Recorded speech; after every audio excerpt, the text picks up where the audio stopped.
Hey everyone. So, anyone who knows me personally knows that I love the Sachs Daily Fundamentals book.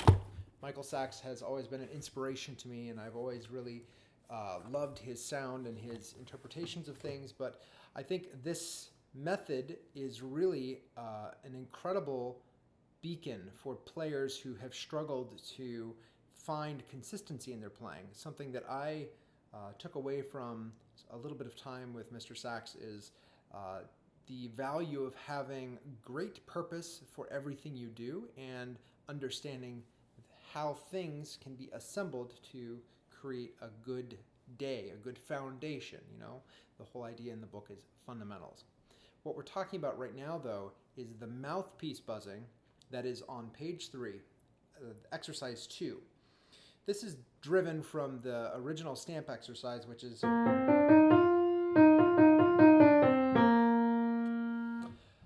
I really enjoy the way that this exercise allows you to place the notes first. Instead of just da da da da da, there are these quarter notes, and I wanna talk a little bit about how these quarter notes should be placed. Firstly, I think that it's important to have a clear attack that is not tongue driven, but it should not just be a who attack or a poo attack. What do I mean by that? A who attack is where the buzz starts by going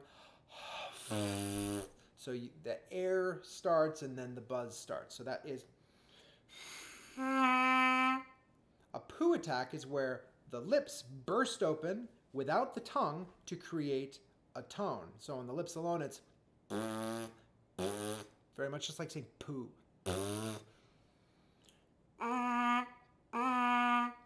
What we're looking for in this second exercise is a synthesis of those two things. You want immediacy of clarity, and that should all be done with the tongue beginning the airstream, but not exploding.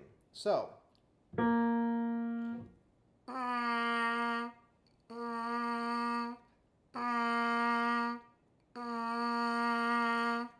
with mouthpiece buzzing, it's also very important to ensure that you're getting a very compact and resonant sound that is not pushed or overblown nor squeezed. So examples of a pushed, overblown sound might be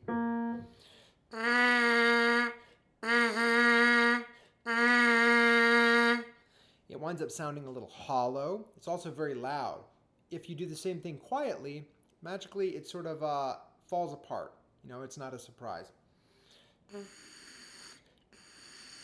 I have to play so loud. So that's one of the litmus tests of mouthpiece buzzing. If you're playing too open, generally it's difficult to play quietly. You can conversely juxtapose that with with playing things too compactly, too squeezed, too tight. And I'll talk about that as maybe an exercise in a different video. But for this exercise, you want to avoid a sound that's like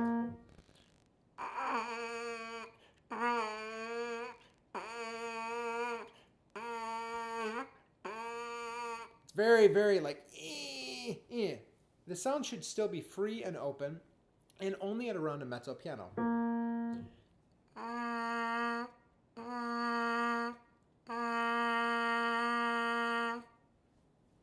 Now, this I like to do with a metronome, and I think that's pretty important because I have found that if I allow myself to do this very freely, I wind up deviating a little bit too far from being accurate. So, doing this with a piano is great.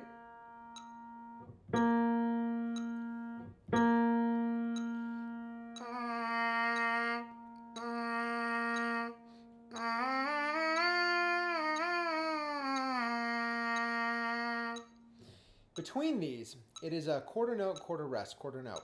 Something that I think is important here is to not chew these. Chewing meaning you don't want to go, which would look like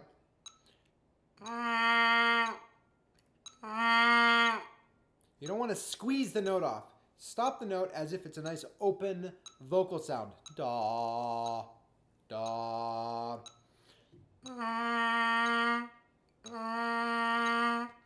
I'm also not taking a breath between these. The idea here is to set the notes up to have consistency. This is all as a fundamental book. This is about developing your foundation and moving up from there into more complex playing. So having the notes be very clear without there being a break in your embouchure and without a breath is really important. Many people will struggle to be able to go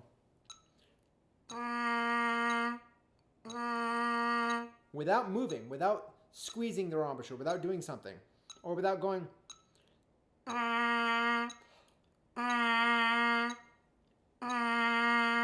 Many of us are used to doing that. So the challenge is to keep it all consistent and to imagine that you're actually playing the note all the way through. So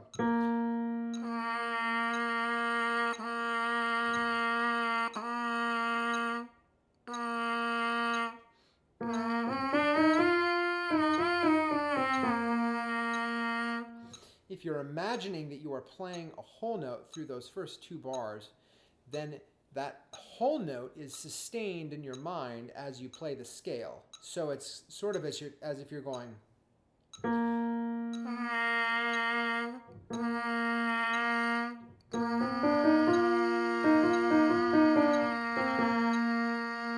It's not exactly what I meant to do, but.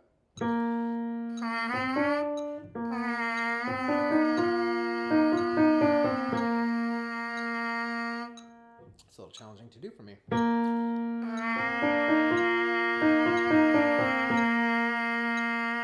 That's what I meant.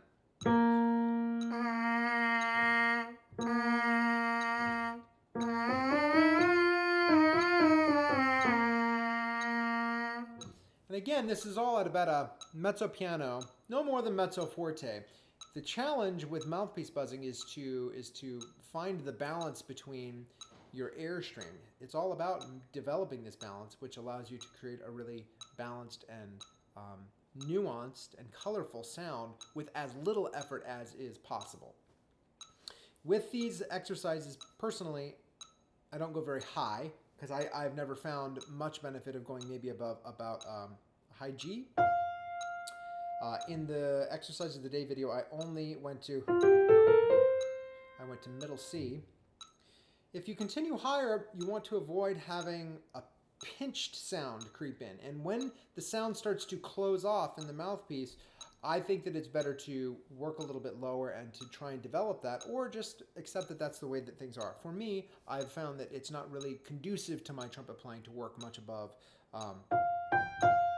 F or G.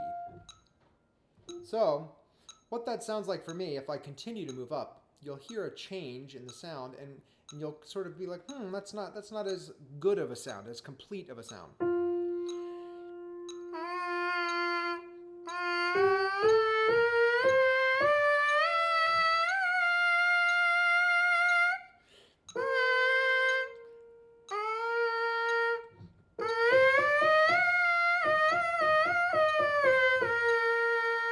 Somewhere in there, the sound starts to not be as good. If I continue up, you hear that it starts to sort of fall apart. And that's just, to me, the indicator that there's no point of continuing to push that element. I have not found a big advantage to trying to make my high register trumpet mouthpiece buzzing better.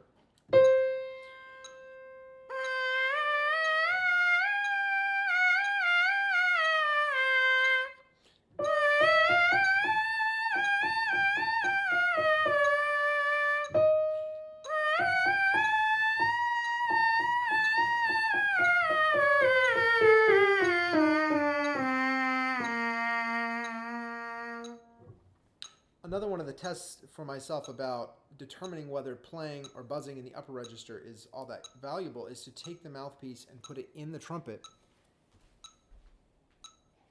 and to see if that sound is actually if the buzz on my mouthpiece is making a sound that I would want to make on the trumpet.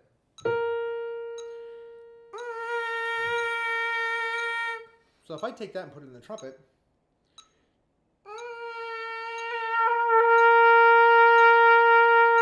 pretty good sound. If I take this,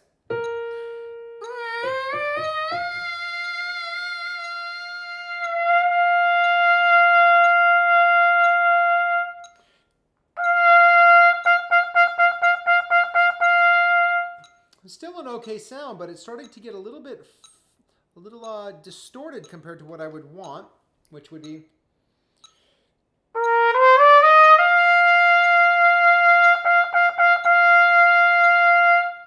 If I try and take that sound away from the trumpet to a buzz.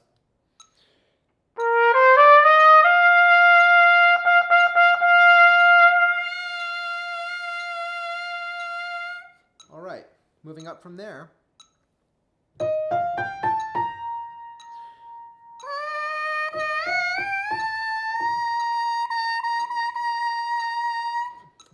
The sound of the buzz is becoming very thin to me.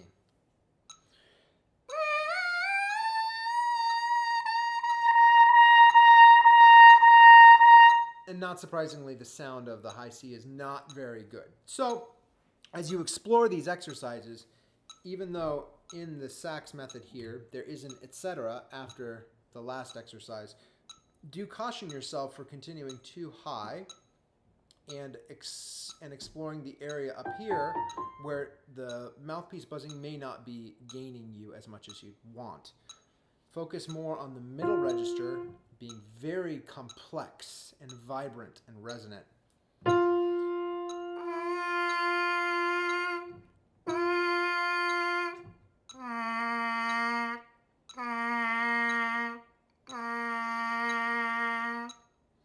Okay, hope this helps. Great. Have a nice day.